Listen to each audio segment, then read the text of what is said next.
Hey, what's up guys? My name is Key, this is Leonardo, and welcome to Key's Crazy Reptiles. So, today we are going to be talking about how to make a native terrarium for free.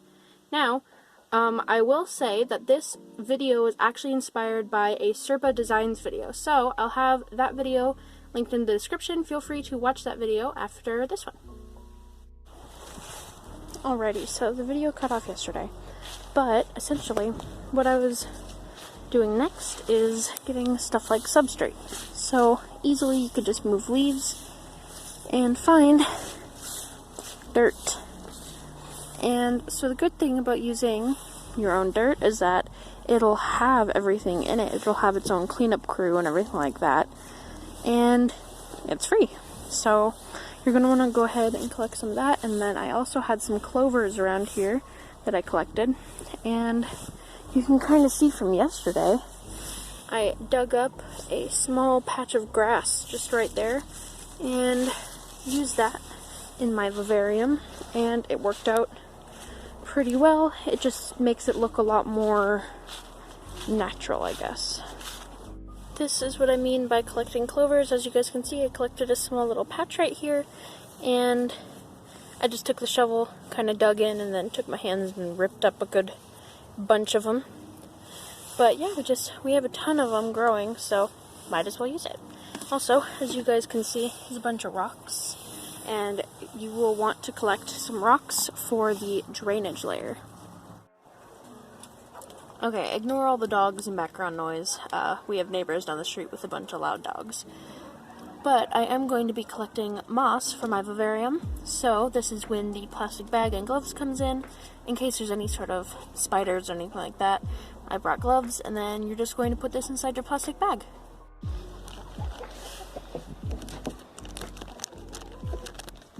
As you can see, we also have some lighter moss on over here. And these are just dead trees that have already been cut down a while ago. You can just collect some pieces and put them in your bag. So this is kind of the part where you can just go all out, whether you're in a forest or your own backyard. You can break off sticks like that. You can just find random sticks that's laying on your ground. Get some little twigs, stuff like that. Really up to you. You can collect some bark off of trees if that's your thing. And yeah, you're gonna grab whatever you want, whatever you think might look nice. This right here is why I personally like wearing gloves. See that? Giant spider's nest. You would not want to be the one getting bitten by a spider or putting your hand right into a web. But we are going to collect some bark where there are no bugs living on it. Alrighty, so for this part, I just went ahead and took a pickle jar and I cleaned it out. And the first thing that you want in there is your rocks. That's going to be your drainage layer. Now you can take something like a mesh or some sort of material like that. I had some extra buckram laying around, so I cut out a perfect circle of that. And that'll keep your substrate separated from your drainage layer. Now I went ahead and I put my substrate in. Later on you'll see that I actually did change this. I didn't like how tall the substrate and the rocks were, because as you guys can see, if you look closely, there is a groove on the top part of the jar that just kind of messed up how the plants would look. It would kind of warp how they looked. So don't be afraid to get messy. Obviously my hands got very messy during this process. But I went ahead and I started grabbing my plants. I broke some sticks, I got some mosses and some rocks and all that kind of stuff. And honestly, since this is a native vivarium, as long as you're not going to have any sort of pets or reptiles in with these plants, you don't have to sanitize them. Because this is a native vivarium, it's going to have its own cleanup crew in it. So just be sure that you're not putting it in with anything that is not native to your area, with these things that could have native bugs that could harm other bugs that you may have. So this is the part where I decided to redo it. Some of my substrate did get into the drainage layer, which is slightly annoying, but I at least got it to the right height that I wanted. So I went ahead and I took some of the bark pieces and kind of laid it in the background as kind of a background almost. And I also wanted this white rock that I found to be the centerpiece of the whole thing, just because you don't see that kind of stuff around here very often. I must have collected it from some sort of shop in the past or something like that, but it was super pretty, so I decided to include that in there. I didn't have very many super interesting plants to add into here because it's fall and everything is kind of dying right now, or going into hibernation, I guess. So I did decide to take just simple little plants, a little patch of grass, and then another patch of clover. The clover is on the left and the grass is on the right. And I just think that at the very end, it looks really nice. And even though they're super simple little plants, they kind of bring the whole thing together, and they really bring in that kind of I grow in your garden kind of feeling. After the grass, I did decide to add some moss just right underneath the rock here, and I think it does just pull the whole thing like all together. It just makes it look really nice and natural, and I don't know, I just think it looks really cute. After that, I added a few sticks to kind of frame where the rock was, and you'll see here just something was missing, so I took a leaf and I crumbled it up in my hands and just placed some little pieces of leaf here and there, as well as some sticks, and I think it just brings the whole thing full circle, makes it look a lot more natural. Although I do like to have super clean vivariums or terrariums, I also really like how it looks to have it kind of look a little more natural, a little messy. So after that, I decided to add some of my isopods. These guys are native to my area. I just collected them outside during summer and have been raising them inside for maybe like 5 months, maybe somewhere around there.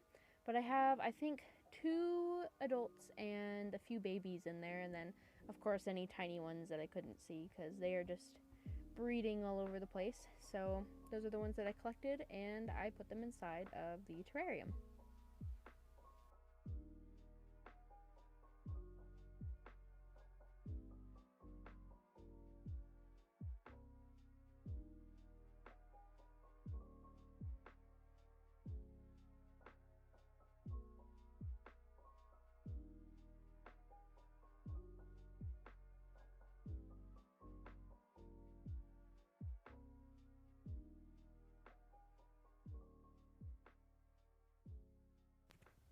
If you have springtails or wild springtails that you can collect, I would definitely recommend adding those to your enclosures, but sadly I didn't have any at the time. But next time I definitely will put some in.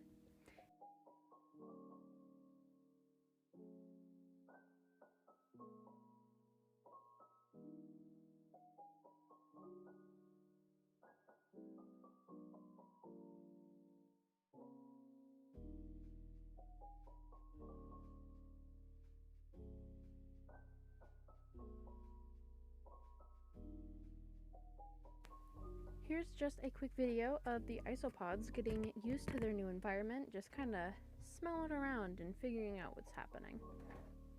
Now, if you want to have that pickle jar look, that is totally perfectly fine. But personally, if you want to go ahead and make it look a little bit nicer, I like to add this fabric onto the top. Once again, this part is heavily inspired by what I saw in Serpa Design's video. He took a piece of like some sort of mesh and put it on top and made it look really nice, like burlap or something. So I just went ahead and took some scrap black fabric I had and used a rubber band around the top.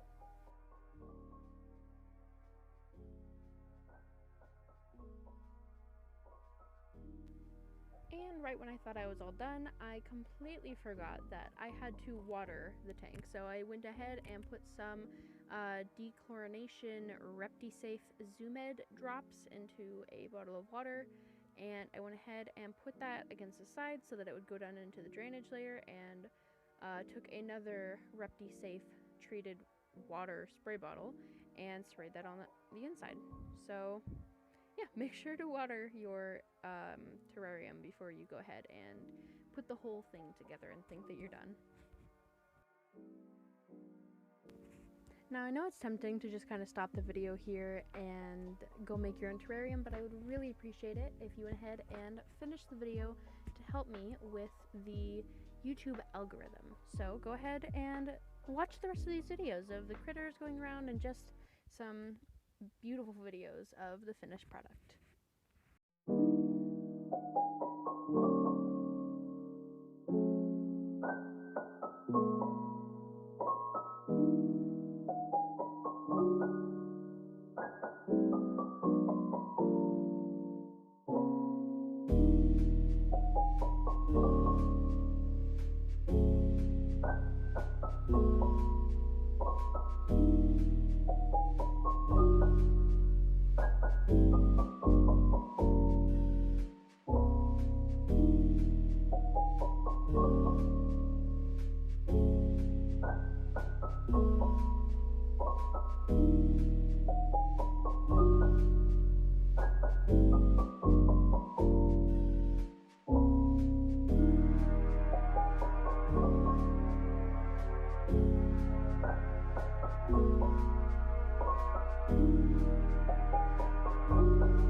Alrighty, that'll be it for today's video. Thank you guys so much for watching, and if you guys decided to use my techniques or made a free native terrarium of your own, feel free to comment if you made one, but also feel free to post on Instagram or Twitter with the hashtag #KeysCrazyReptilesTerrarium, and I will go ahead and look at them, and I will feature your photo with credit at the end of one of my YouTube videos. So that'll be it for today. Don't forget to like, subscribe, comment, and we shall see you next week.